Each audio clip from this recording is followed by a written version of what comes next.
Dans un premier temps, donc, je laisserai la parole à Elisa Marcobelli, qui est docteure en histoire de l'École des hautes études en sciences sociales, qui a notamment travaillé sur la question du pacifisme chez les socialistes italiens, allemands ou français.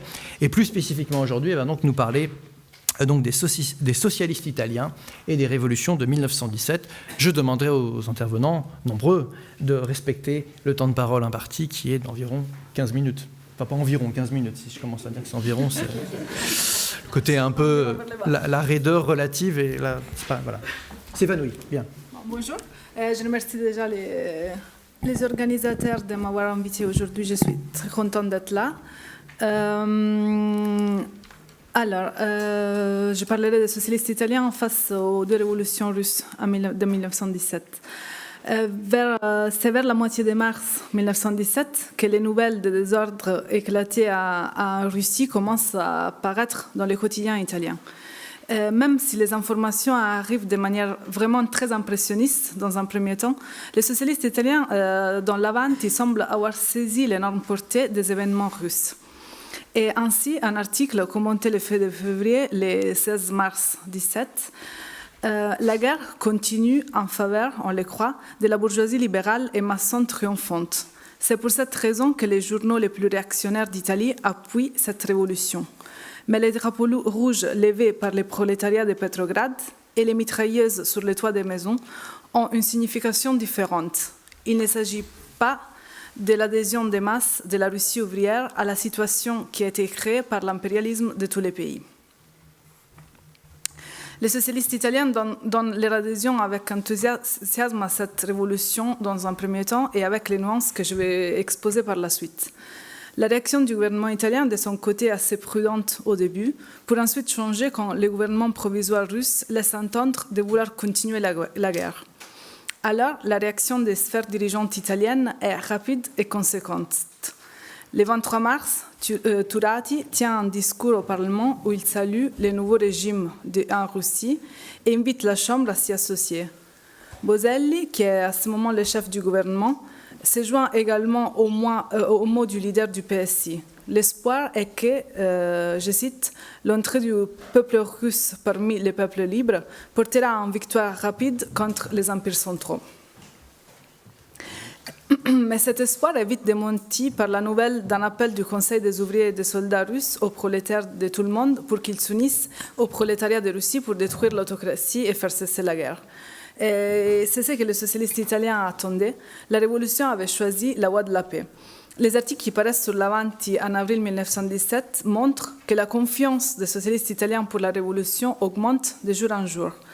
D'ailleurs, une grande attention est donnée par les journaux à la figure de Lénine. Et ces mots d'ordre commencent à apparaître dans ces pages.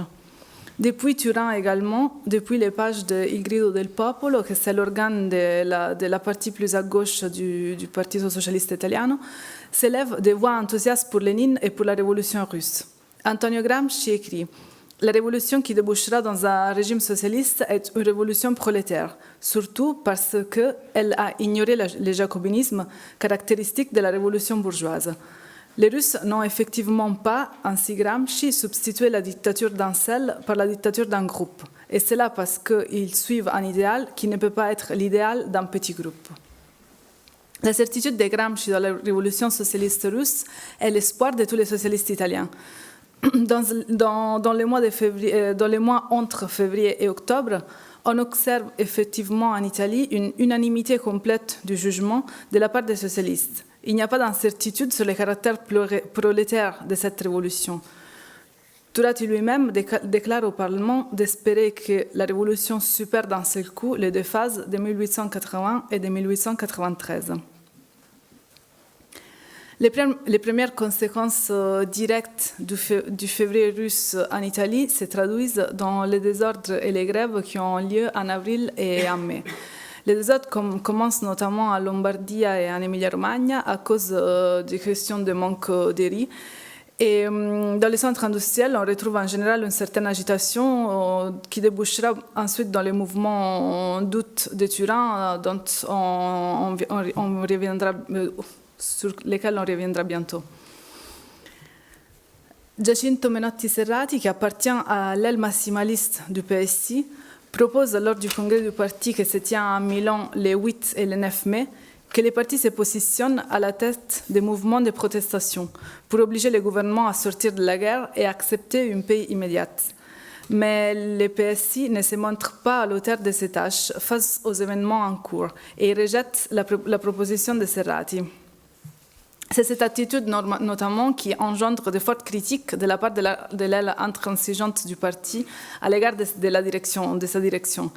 Et cette dernière, la direction du parti, est notamment accusée surtout de ne pas avoir su affronter avec l'énergie adéquate et nécessaire la question de la guerre et de la paix, et de n'avoir donc pas compris la nécessité d'une action musclée à ce moment en Italie. À la réunion de Florence qui a lieu du 23 au 27 juillet 2017, l'aile intransigeante constitue donc une fraction à l'intérieur du PSI qui s'appelle la fraction intransigeante révolutionnaire, qui est ouvertement inspirée par les idées de Lénine et elle est animée par Amedeo Bordiga qui appartient lui aussi à l'aile la plus à gauche du parti. Donc, on le disait, une forte agitation éclate à Turin dans les mois d'août. Turin, une ville industrielle par excellence de l'Italie de cette année, et à l'avant-garde pour ce qui concerne les mouvements ouvriers italiens. Et aussi dans ce cas, c'est notamment le manque de réaction de la part de la direction du Parti socialiste qui montre que ce parti n'arrive pas à maîtriser à sa faveur les événements.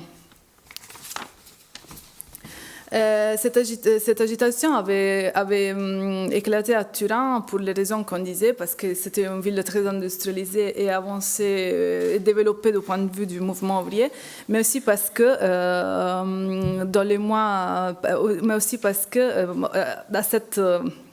à l'éclat de ces désordres avait contribué la visite dans la capitale, dans cette ville, des 4 délégués du Soviet menchevique et socialiste révolutionnaire.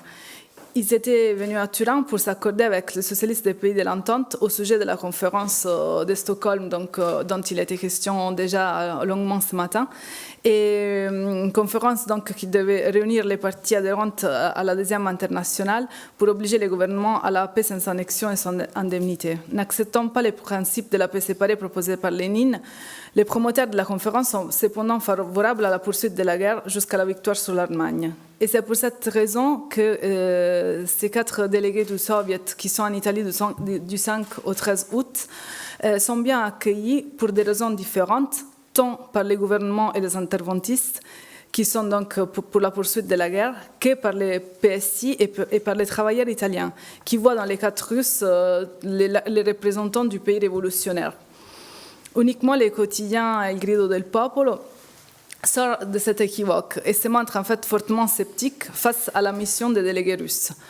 Je cite: on craint qu'une partie des socialistes court le risque de dévier, transformant en une révolution simplement démocratique celle qui devait être et devait rester une révolution sociale. À partir des manifestations et des mouvements qui ont lieu à Petrograd dans les mois suivants, les analyses du socialisme italien à l'égard des faits russes et de la pensée de Lénine deviennent plus approfondies et exactes, surtout dans les pages de l'Avanti. À la veille d'octobre, la conviction de l'avènement imminent de la révolution socialiste en Russie est profondément enracinée en Italie. La nouvelle donnée par l'agence Stefani le 9 novembre, qui annonce que la révolution bolchevique a eu lieu en Russie, n'étonne donc pas plus que ça les socialistes italiens. À partir de ce moment, le gouvernement commence à soumettre la presse socialiste à une forte censure, signe qu'il a compris lui aussi l'énorme portée des événements en cours. Des articles entiers sont interdits et on retrouve les espaces blancs de la censure même dans la chronique des événements. Mais quelques voix isolées réussissent de même à se lever. C'est le cas de l'article dont Alain Bergogneau a déjà parlé ce matin, l'article de Gramsci, qui sort tout de suite après. Il sort le 24 novembre 1917, donc très tôt. Donc des articles commencent quand même à circuler dans les milieux socialistes de l'époque, dans les journaux socialistes de l'époque. Et Gramsci, dans cet article, salue de manière enthousiaste la révolution russe, car elle a libéré le marxisme de l'interprétation lourde et positiviste qu'on lui avait réservée en Italie. et renie, selon Gramsci, la pensée marxiste qui avait été déformée par l'interprétation positiviste avant et réformiste ensuite, selon laquelle la Russie, avant de devenir socialiste, aurait nécessairement dû passer à travers la phase capitaliste. Et les débats, bien sûr, nés aussi en Italie. En fait, cet article suscite la réaction des courants opposés au sein du Parti socialiste. Et notamment en Italie, à ce moment, c'est Claudio Treves qui répond indirectement à cet article de Gramsci depuis les pages de la Critica Sociale, qui était une revue plus du côté réformiste.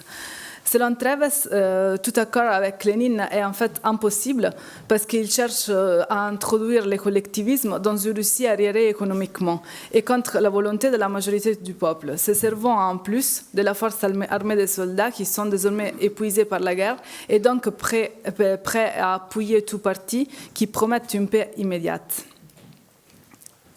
Ces remarques de Treves ne font que confirmer la pensée de Gramsci, qui répond en fait à cet article de la Critica Sociale en soulignant comment les réformistes ont réduit la pensée marxiste à un schéma extérieur, à une loi naturelle, à quelque chose qui doit se réaliser fatalement en dehors de la volonté humaine.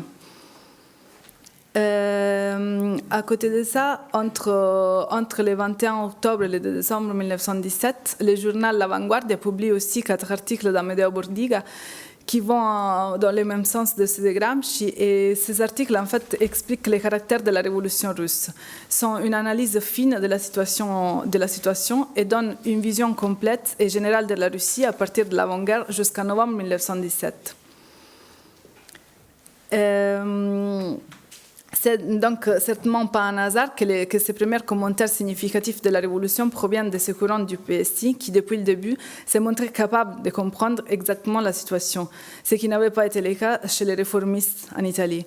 C'est la gauche du parti qui réussit ensuite à expliquer pourquoi Lénine avait dû accepter les conditions de paix si dures de Brest-Litovsk. Il grido del popolo, malgré la censure, réussit à publier le 19 juin et le 6 juillet 1918 un long article de Lénine qui était paru en avril sur la Pravda. C'est ici les leaders russes expliquaient ses décisions et ses actions partant de la paix de Brest-Litovsk en énonçant ensuite les tâches que les prolétariats et les paysans russes devaient accomplir pour mettre en acte le nouveau système. Il s'agit de l'article le plus long et important publié jusque-là en Italie sous la pensée de Lénine. Et en réalité, en fait, beaucoup d'articles passaient la frontière de manière clandestine ou non, et c'est surtout grâce à l'action d'un groupe d'exilés italiens en Suisse. On y retrouve notamment Gustavo Sacerdote et Angelica Balbanov, qui assurent le passage en Italie d'articles et de tracts provenant de la Russie révolutionnaire. Et bien sûr aussi grâce à tous les réseaux de bolcheviks éparpillés par l'Europe qui contribuent à créer un fort réseau de propagande révolutionnaire.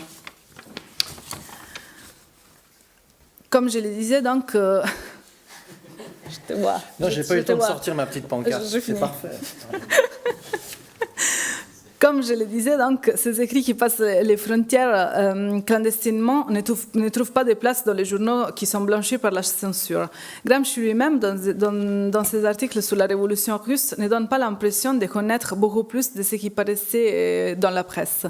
Aussi, dans son article Utopia, qui est un long écrit qui analyse le système socialiste à partir des faits russes et qui paraît dans l'édition piémontaise de l'Avanti le 25 juillet, on retrouve avant tout l'écho de ces idées exposées par Lénine et qui étaient déjà été publiées en Italie dans les 2 articles dont j'ai parlé il y a un instant.